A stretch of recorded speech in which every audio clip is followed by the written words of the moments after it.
तो शुरुआत बहुत अच्छी हुई है। जो 5 टी20 मैच खेले जाने थे उसमें तो भारत ने 1 टी20 मैच अपने खेमे में कर लिया है। लेकिन अब देखना यह होगा कि जब शर्मा जी का बल्ला चलता है तो शायद विपक्षी टीम के हाल बुरे हाल हो जाते हैं, क्योंकि एक समय लगा था कि जिस तरह से मोहम्मद शमी का टीम में ना सिलेक्शन होना तो शायद एक समय घबराहट पैदा कर रहा था। लेकिन जहां पर हमारे वरुण चक्रवर्ती खड़े हो और जिस तरह से रवि बिश्नोई खड़े हो मैदान पे, तो शायद वो कौन सी कोई भी टीम है, कोई फर्क नहीं पड़ने वाला। तो नमस्कार दोस्तों, सटीक क्रिकेट न्यूज में आप सभी का स्वागत है। हाँ, अंग्रेज वालों को शायद उन्हें नानी याद दिलाने के लिए हमारे शर्मा जी का बल्ला ही काफी है, क्योंकि जिस तरह से उनका बल्ला परफॉर्मेंस किया तो शायद अंग्रेज भी भूल गए हैं कि जिस तरह से जोफ्रा आर्चर ने भले 2 विकेट चटकाए हैं टीम इंडिया के। अब देखना यह होगा कि टी20 मुकाबले या मुकाबला कोलकाता के ईडन गार्डन में जो शायद टीम इंडिया का खेमा बरकरार था वह हमेशा बरकरार रहेगा, क्योंकि टीम इंडिया ने यहीं पर शायद जो अभी तक 8 मुकाबले खेले हैं, अब 7 मुकाबले टीम इंडिया ने लगातार जीत लिए, उसके बावजूद एक मुकाबला गवा बैठी, लेकिन वो दबदबा तो कायम रहा टीम इंडिया का। लेकिन जो आने वाले दर्शकों में शायद जो मैच का इंटरेस्टिंग था वो बहुत एक पल महसूस हो रहा था। जब भारत ने टॉस जीता तो हमें ऐसा लग रहा था कि भारत ने जिस तरह से बॉलिंग चुनी है तो बेस्ट बॉलिंग चुनी है, लेकिन वो आज सूर्य कुमार यादव का फैसला शायद कायम रहा। सूर्य कुमार यादव भले रन नहीं बना पाए, 0 पे ऑल आउट होकर शायद वह पवेलियन पधार चुके हैं, क्योंकि उनका विकेट जोफ्रा आर्चर ले चुके थे। लेकिन एक समय जब इंग्लैंड की टीम का स्कोर देखे तो जिस तरह से जोस बटलर जो कि कप्तानी कर रहे हैं, तो उन्होंने जिस तरह से 44 गेंद पे 68 रन बनाए, बाकी टीमों ने उनका साथ नहीं दिया, इसीलिए शायद इंग्लैंड का स्कोर सिर्फ 132 रन पे ही टिका पड़ा। लेकिन देखना यह होगा कि जिस तरह से जोस बटलर का कोई साथ नहीं दे पाया, उसी तरफ हमारे यहाँ जिस तरह से अभिषेक शर्मा ने अपने बल्ले से वो कारवा रचा है, क्योंकि एक समय जब ये वाले शर्मा जी थे तो शायद विपक्षी टीमों के पसीने छुड़ा देते। अब ये वाले शर्मा जी अब याददाश्त में इंग्लैंड की भज जाएगा कि जिस तरह से अब शर्मा जी से तो बच के रहिए, नहीं तो शर्मा का लड़का वाकई में पवेलियन पहुंचाने में देरी नहीं लगाता है। क्योंकि सबसे पहले भारत बात करते हैं इंग्लैंड की बल्लेबाजी की। टॉस जीतकर जिस तरह से भारत ने इंग्लैंड को बल्लेबाजी करने का न्योता दिया, हालांकि उनका यह फैसला जिस तरह से भारत का सही साबित हुआ। इंग्लैंड ने टीम ने 20 ओवर में सिर्फ 132 रन ही बना पाए, उसके बावजूद वरुण चक्रवर्ती, रवि बिश्नोई, हार्दिक पांड्या ने जिस तरह से विकेट पे विकेट चटकाते चले गए, जिस तरह से फिर उसके बाद जिस तरह जोस बटलर ने 44 गेंदों में 68 रन बनाए, शानदार पारी खेली, लेकिन जिसमें से 5 चौके और 3 छक्के शामिल थे।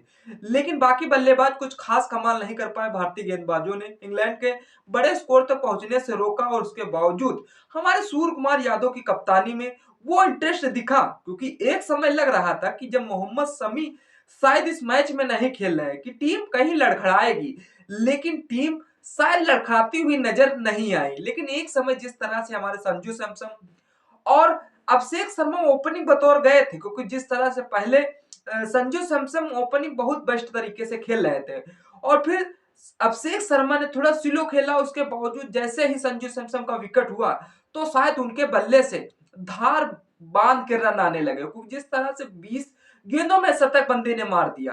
तो हमारे गेंदबाजों ने कमाल दिखाया, क्योंकि वरुण चक्रवर्ती ने अपनी घातक गेंदबाजी से 3 विकेट तो चटकाए और इंग्लैंड के बल्लेबाजों को काफी परेशान रख दिया, क्योंकि इनके अलावा अर्शदीप सिंह, अक्षर पटेल ने 2-2 विकेट लिए। कुल मिलाकर गेंदबाजों ने टीम को मजबूत स्थिति में पहुंचाया था। हमारे जहां जसप्रीत बुमराह, मोहम्मद शमी बाहर चल रहे हो, मोहम्मद सिराज बाहर चल रहे हो, तो हमारे वरुण चक्रवर्ती और अर्शदीप, अक्षर पटेल ने कमाल की गेंदबाजी की। और उसके बावजूद जिस तरह से भारत की जब पारी आई तो जिस तरह से भारत के बल्लेबाजों ने भारत का 133 रनों का लक्ष्य मानो उन्हें 10 ओवर में टारगेट दिया गया हो, इतनी स्पीड से खेल रहे थे मानो सिंगल डबल रहने का रन नाम ही नहीं ले रहे थे। और उसके बावजूद अच्छा छक्के चौके से बाउंड्री से बात कर रहे थे, उसके बावजूद अभिषेक शर्मा ने ओपनिंग की।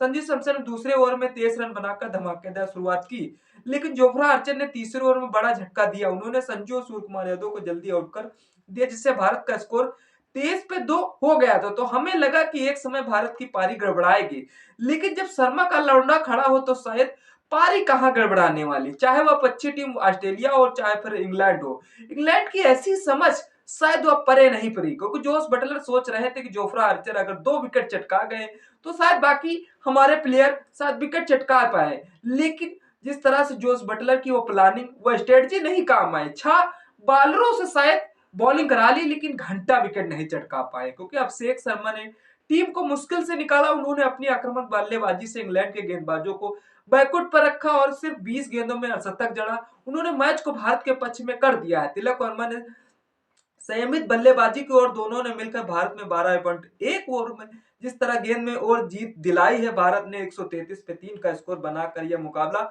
7 विकेट से जीत लिया। तो जिस तरह से टीम इंडिया ने 5 टी20 मैच खेलने जाने हैं, उसके बावजूद पहला मैच अच्छी तरीके से जीत का जश्न मनाया। उसके बावजूद जिस तरह से अब 4 टी20 मैच भारत का परचम कैसे लहरा पाएगा, ये तो अभी देखना यह होगा कि जिस तरह से एक से बढ़त तो बना ली है टीम इंडिया ने, जिस तरह से शर्मा जी का बल्ला चला और जिस तरह से वरुण चक्रवर्ती ने 3 विकेट चटकाए, तो शायद इंग्लैंड वाले भी सोच रहे होंगे अब आने वाले जो टी20 मैच दूसरा होगा उसमें शायद शर्मा और वरुण चक्रवर्ती से बचने के शायद कोई चांस या स्ट्रेटजी बनाते हुए नजर आएंगे। शर्मा जी का बल्ला बोला और उधर इंग्लैंड में हल्ला हल्ला हुआ, क्योंकि जिस तरह से जोस बटलर ने टीम को संभाला, अगर टीम शायद जोस बटलर न संभालते तो शायद इतने रन या टारगेट नहीं देखने को मिलता। तो दोस्तों, भारत ने इस जीत के बाद 5 मैचों की सीरीज में एक तो बढ़त बना ली है। क्या लगता है इस सीरीज में भारत 5 से जीत सकता है? अपनी राय कमेंट में जरूर बताइए, क्योंकि टीम इंडिया जिस तरह से इंडिया वर्सेस ऑस्ट्रेलिया के बीच बॉर्डर गावस्कर ट्रॉफी खेली थी, जसप्रीत बुमराह कप्तानी कर रहे थे, तब उन्होंने जिस तरह से जसप्रीत बुमराह ने पहला मैच तो अच्छी तरीके से टेस्ट में जीत लिया था, लेकिन टी20 मैच हमारे युवा का जोश व जज्बा बरकरार रहा, तो पांचों टी20 मैच भारत बहुत ही जल्द जीतेगा। लेकिन अब ये देखना होगा दूसरे टी20 मैच में भारत का जलवा कैसे जिस तरह से जलाल रहता है। तब तक इस कमेंट में बताइए कि क्रिकेट हर अपडेट से जुड़ी हमारे साथ मिलते रहे। अगले वीडियो में बताइए, तब तक के लिए जय हिंद।